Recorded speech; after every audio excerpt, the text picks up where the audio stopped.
오늘은 무슨 데입니까? 파더스데이입니다. 파더스데이.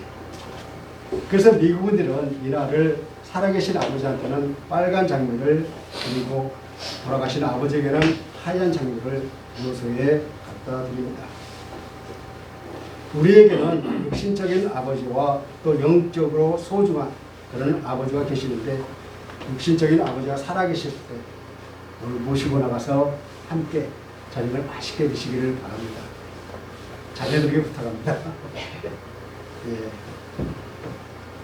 일반적으로 마더스데이는 꽃도 달아드리고 선물도 주고 잔치를 하고 하는데, 파더스데이는 너무나 조용히 지나가고 있습니다. 꼭 그렇지만은 않겠지만은 자녀들에게는 아버지가 어머니만 못해서 그렇게 하지 않나 그런 생각을 하게 됩니다. 사실 어머니가 10달 동안 태중에 이렇게 품고 또 모든 영양분과 피를 나눠주고 고통과 고생 가운데 낳아주셨지만 밤에도 잠을 제대로 못 주무시잖아요. 얘를 품에 안고 또 키워주는 그 어머니의 그 사랑, 모든 나라와 모든 자녀들이 그것을 아버지보다 어머니를 더 낫게 여기는 그러한 일이 아닌지 한 번쯤 생각해 보게 됩니다. 그러나 아버지는 사회와 가정에 끼치는 영향이 엄청납니다. 어느 아버지가 자녀의 잘못되기를 바랄까요? 진짜 아버지라면 모든 걸 다 바쳐서 자녀가 잘 되기를 바라고 양육할 것입니다. 실로 아버지는 우리들이 미처 알기보다는 엄청난 그러한 사랑으로 지금까지 우리 곁에서 묵묵히 서서 계신 그 아버지, 바위 같은 소중한 아버지이십니다. 그 육적인 아버지를 제대로 알지 못하고 우리가 섬긴다고 한다면 정말 우리 눈에 보이지 않는 그 하나님의 놀라운 사랑을 우리가 과연 알 수가 있을까요? 이 시간 우리의 육적인 아버지 혹은 영적인 멘토라고 할 수 있는 영적 아버지를 생각하고 먼저는 하나님께 우리 아버지를 허락해 주시면 저는 감사를 드려야 할 줄로 압니다. 우리가 오늘 읽은 본문은 다윗이 아들 압살롬의 죽음을 보고 통곡하며 눈물을 흘리는 그러한 모습을 보여주고 있습니다. 그래서 파더스데이를 맞이하여 이스라엘 왕으로서의 다윗의 모습이 아니라 한 가정의 아버지로서의 다윗의 모습을 함께 살펴보면서 함께 은혜를 나누기를 원합니다. 첫 번째로 사랑할 가치조차 없는 그 자식이라도 사랑하는 아버지입니다. 다윗에게는 당대 관습에 따라서 많은 후궁들이 있었습니다. 그래서 그에게는 19명이라는 자녀가 있었습니다. 그런데 그 중에서 제일 잘생기고 영리한 아들이 바로 셋째 아들 압살롬이었습니다. 그는 지략에 뛰어났고 용기 있는 그런 아들이었어요. 그런데 문제는 이 압살롬이 아버지의 왕좌를 뺏으려고 이기적인 야심을 가지고 4년 동안 철저하게 계획을 세우고 끝내는 반란을 일으켜서 다윗을 도망치게 했습니다. 이는 자기를 낳아준 부모에게 은혜를 악으로 갚는 악행입니다. 압살롬은 한때는 다윗의 귀한 자식이었습니다. 그러나 그는 자신의 형을 죽인 살인자이고 이제는 아버지 다윗을 죽이고 그 왕권을 빼앗겨서 반란을 일으킨 그러한 원수가 되었던 것입니다. 압살롬은 오직 왕의 지위에만 관심이 있었지만 그러나 아버지의 다윗 왕은 그 아들의 그 아들의 생사하고 그 아들의 평안하기를 다윗은 원하고 있었습니다. 이 전쟁으로 인해 다윗이 사랑하는 많은 그 자기의 군사들을 잃었습니다. 그리고 결국에는 온 나라를 도탄에 몰아넣고 말았지요. 이렇게 인간은 마음속에 어떠한 것을 품고 있느냐에 따라서 삶의 자세와 행동이 달라진다는 것입니다. 압살롬이 반역할 것이라는 것을 상상도 못한 다윗은 왕궁에서 도망하여야만 그런 비참한 신세가 되고 말았습니다. 그런데 압살롬에 의해서 나라를 빼앗기고 도피 생활을 할 뿐만 아니라 생명의 위협을 받으면서도, 그런데도 다윗은 압살롬의 그 걱정을 했습니다. 그래서 다윗은 압살롬을 평정하러 가는, 그 전쟁하러 가는 그 요압과 아비새와 이때 장군에게 압살롬을 너그럽게 해달라고 이렇게 당부를 합니다. 이것은 부모의 입장이 되지 않고서는 결코 이해하기 힘든 그러한 말입니다. 자신을 죽이기 위해서 칼날을 들었던 자식과 전쟁하러 나가는 그 장군들에게 아들을 너그럽게 대우해달라고 하는 것은 다른 사람이 들었을 때 이해할 수도 행할 수도 없는 대목이지만, 자식을 생각하고 사랑하는, 그리고 보호해 주려는 아버지 다윗의 그 마음을 우리는 여기서 읽을 수 있습니다. 그리고 다윗은 전쟁이 진행되는 동안에도 혹시 압살롬에게 무슨 일이 일어날까 노심초사했습니다. 이와 같은 다윗의 당부에는 자식과의 전쟁에 임함에 있어서 자신의 군대가 승리할 수 있다는 그런 확신과 아들 압살롬에 대한 용서의 마음, 그리고 아직도 압살롬을 자기의 왕위를 빼앗으려는 반란자의 우두머리가 아니라 철없는 소년을 생각하는 군주로서의 자신감과 아비로서의 그 자애가 포함되어 있습니다. 결국 다윗 군대와 압살롬 군대가 서로 대치하다가 에브라임 숲풀에서 전쟁을 벌였는데 다윗의 군사가 대승리를 얻었습니다. 다윗의 군대의 승리는 다윗의 뛰어난 용병술과 다윗을 중심으로 자기 생명까지도 아끼지 않고 싸울 것을 결의한 군사들의 그 단결된 그 힘이 결합되어 얻어진 결과였습니다. 그리고 무엇보다도 다윗을 지키시는 하나님의 도우심 때문이었어요. 결코 우연히 승리한 것이 아니란 것입니다. 이러한 이유를 통해서 우리는 악한 세력에 승리하기 위해서는 우리 자신을 먼저 단련시켜야 할 뿐만 아니라 하나님께 의지함이 있어야 한다는 것입니다. 물론 전쟁은 사람의 수와 무게의 그 등에 의해서 결정되지만 오늘날 같이 초자연적인, 초현대적인 그런 경기로 치러지는 현대 전쟁이 아닌 사람과 사람이 맞붙어 싸우는 그러한 전쟁에서 승패는 좌우하는 결정이 군사들의, 그 병사들의 그 마음가짐이라는 것입니다. 그래서 다윗의 군사들은 하나님께서 기름 부어 세우신 다윗 왕을 사랑하고 그를 위해서 생명을 바칠 그러한 각오까지 하고 있었다는 점에서 비록 다윗의 군대가 수가 좀 적었어요. 그래서 적음에도 불구하고 이미 승리를 담보하고 있었던 것입니다. 결국 압살롬은 전투에서 패배하고 노새를 타고 도망가다가 그가 자랑하는 머리털이 상술이남에 걸려가지고 요압 장군에 의해서 죽임을 당합니다. 압살롬에 대해서 찾아보니까 장발이더라고요. 그러니까 노새를 타고 막 달리다가 상술이남에 자기가 머리가 걸린 거예요. 그러니까 도망가지 못하고 결국은 요압 장군에 의해서 사살되고 말았습니다. 이런 사실은 교만한 인간의 자랑거리가 얼마나 부끄러운 것을 보여주고 있습니다. 압살롬은 아무리 다윗 왕의 자식이라고 하지만 형을 죽인 살인자요, 아버지를 반역하는 불효자식이며 아버지의 후궁들을 겁탈할 페루나로 아버지의 사랑을 받을 수 없는 그러한 자식이었습니다. 그럼에도 불구하고 압살롬의 죽음으로 슬픔을 토로하는 것은 그가 아버지이기 때문입니다. 아버지로서 아들의 죽음을 놓고 슬픔을 억제하기가 어려웠기 때문입니다. 압살롬은 아버지 다윗만을 죽이려고 했지만 다윗은 아들 압살롬만 살리려고 했던 것이죠. 사랑받을 가치조차 없는 그러한 형편없는 자식이지만 아버지 다윗은 끝까지 아들을 사랑으로 품어주셨습니다.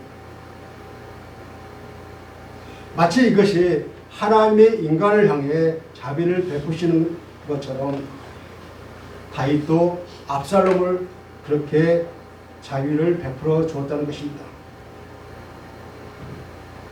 하나님의 사랑은 부모님의 사랑보다 훨씬 깊고 넓고 넓은 것입니다. 우리는 이 마음을 헤아릴 줄 알아야 하겠습니다. 두 번째로 자식이 늘 평안하기를 바라는 아버지입니다. 다윗은 자신의 왕위를 빼앗으려고 했던 폐영무도한 아들이지만 그를 용서하고 사랑하고 그가 평안하기를 바랐습니다.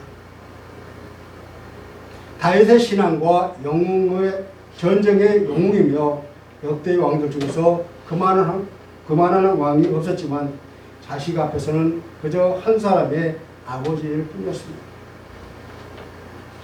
모든 사람이 압살롬을 다 천하의 죽일로 폐류나 원수라고 여겼겠지만 아버지는 그 아들을 사랑하되 끝까지 사랑했습니다. 효자이건 불효자이건 관계없이 자식을 향한 부모의 마음입니다.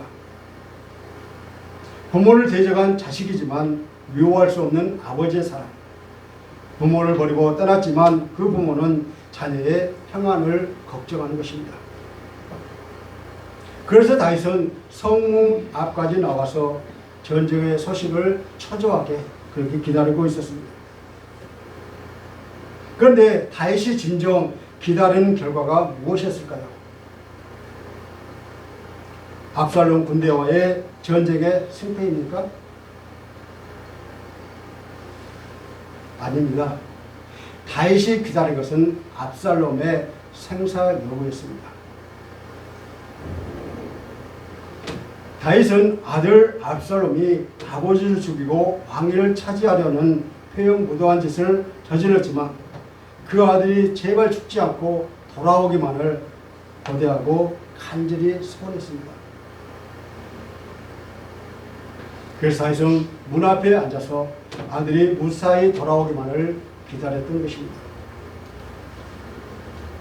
그때 마치 아히마아스가 달려온다는 것을 파수꾼이 보고 있을 때 다윗은 아히마아스가 좋은 사람이기 때문에 좋은 소식을 가져왔을 거라고 그렇게 했습니다. 이는 압살롬이 살아있다는 그런 좋은 소식을 바라는 다윗의 마음이 담겨 있는 것입니다. 다윗은 이미 마음속에서 압살롬을 용서했습니다. 그리고 아히마아스가 압살롬이 살아있다는 좋은 소식을 가지고 온 줄 알고 사랑으로 아들이 죽지 않고 무사히 돌아오기만을 기다렸던 것입니다. 아히마아스는 다윗에 대한 충성된 종이었습니다. 그래서 구스 사람보다 늦게 왔지만은 앞서서 와서 먼저 다윗 왕에게 보고를 합니다. 그런데 다윗 왕은 전쟁에는 관심이 없었어요. 이 시점만큼만은 다윗의 관심의 전부는 아들 압살롬이었습니다. 그래서 젊은 압살롬이 잘 있느냐고 물을 때 이는 다윗이 그 부모의 사랑을 하는 그 본성적이라는 것입니다. 사실 한나라를 통치하는 왕으로서 전쟁의 승패를 알리는 아히마아스에게 전쟁의 상황과 더불어 병사들의 그 안전을 먼저 물어봤어야 되는데 다윗은 오직 아들 압살롬의 그 생사 여부를 물었던 것입니다. 이것은 다윗이 그만큼 아들을 사랑했다는 증거인 동시에 하나님이 다윗 가문에 선포한 심판의 칼이 활석히 거두어지기를 바라는 그의 애끓는 심정을 토로한 것입니다. 그러나 아히마아스는 압살롬의 죽음에 대해서는 주저하고 찜찜 모른 척 했습니다. 압살롬이 잘 있느냐라는 말 속에 담겨있는 다윗의 심정을 파악한 그는 압살롬의 죽음을 바로 말하지 못하고 요압이 자신을 보낼 때 크게 소동한 것을 봤지만 무슨 일이 일어난지 알지 못한다고 그렇게 다윗에게 고백했던 것입니다. 아마 그는 압살롬의 죽음의 소식에 대해 다윗이 충격받을 것을 예상했기 때문입니다. 비록 아히마아스는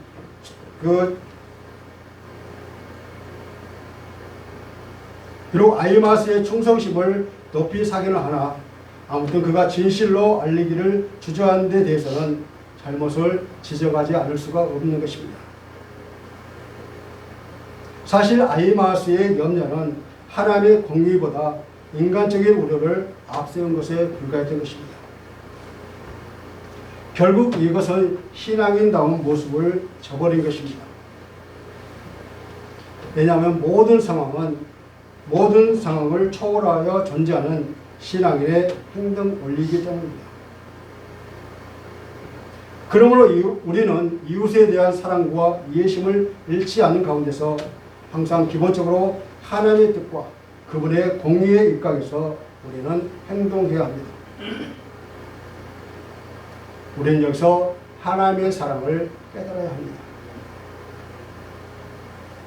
하나님은 어떤 패역한 죄인이라도 그가 회개하고 돌아오기만 하면 그분은 그들에게 편안한 그 아래에서 쉬게 하신다는 것입니다.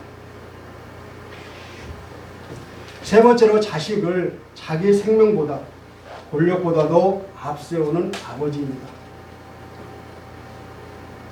아히마아스보다 늦게 도착한 구스 사람이 다윗에게 같은 내용을 보고하고 있습니다. 다윗이 재차 압살롬이 잘 있느냐라고 묻습니다. 다윗의 이 질문이 떨어지자마자 구스 사람은 즉각적으로 그리고 단호하게 다윗 왕에게 압살롬의 죽음을 보고합니다. 압살롬이 하나님의 진노를 사서 하나님의 심판으로 죽었음을 분명히 보고하는 구스인을 통해서 우리는 신앙인의 한 표본을 보게 됩니다.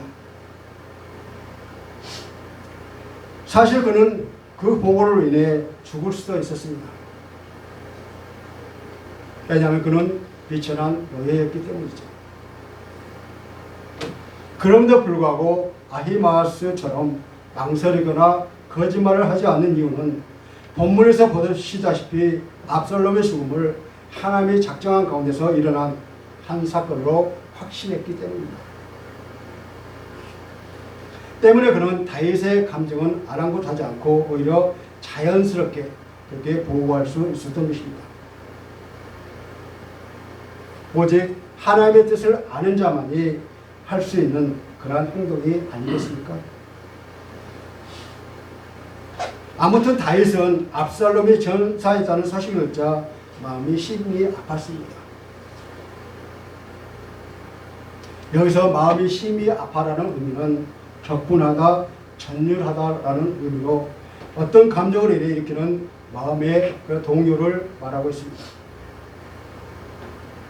즉 다윗은 아들 압살롬이 죽었다는 그 소식을 듣고 아주 격렬하게 전율로 사로잡힐 만큼 슬퍼 탄식하고 있었습니다.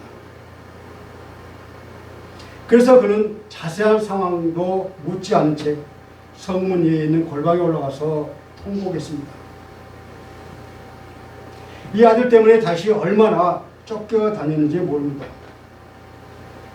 그런데 마지막 순간에 아들이 죽게 된다는 것을 알게 된 것이 바로 아버지라는 것입니다.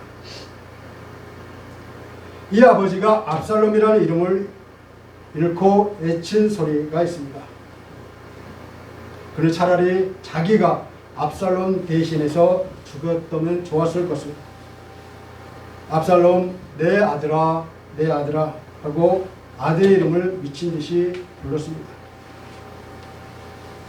특히 달릿이 압살롬이라는 이름을 3번 부르고 내 아들아라는 말을 5번이나 사용한 부분에 있어서 그가 아버지로서 얼마나 극심한 슬픔을 겪고 있는지 우리는 느껴야 할 것입니다. 같은 아버지로서 이런 다윗을 볼 때 조금은 짠합니다. 다윗의 이와 같은 절규는 자신을 진정으로 사랑했던 심정이 잘 담겨 있으며 또한 자신의 죄의 결과로 압살롬이 죽음을 당했다는 그런 심한 자책감을 갖게 되었습니다. 다시 말하면 압살롬의 그 반역과 죽음이라는 모든 비극이 자신의 범죄로 인해서 일어난 사실이라는 것을 다윗은 고백하고 있습니다. 그래서 그로 인해 운명 공동체인 이스라엘 내에서 피비린내 나는 분열과 싸움이 있었다는 것에 대한 자책감으로 다윗은 슬픔에 빠질 수밖에 없었습니다.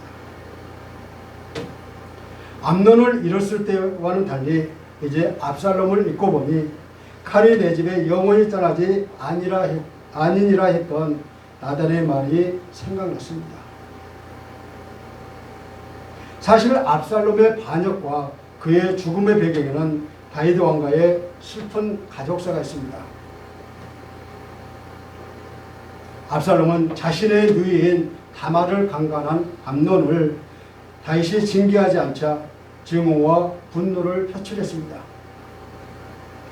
과거의 다윗도 우리아의 아내 밧세바를 강제로 빼앗은 일을 있기 때문에 자신의 아들 암논도 아버지 다윗 때문에 그런 일을 했다고 생각해서 아마 징계하기 힘들었을 것입니다. 그래서 결국 압살롬은 암논을 죽이고 도망쳤고 3년이 지난 후에 다시 압살롬을 궁으로 불렀지만 2년 동안 그를 예면했습니다.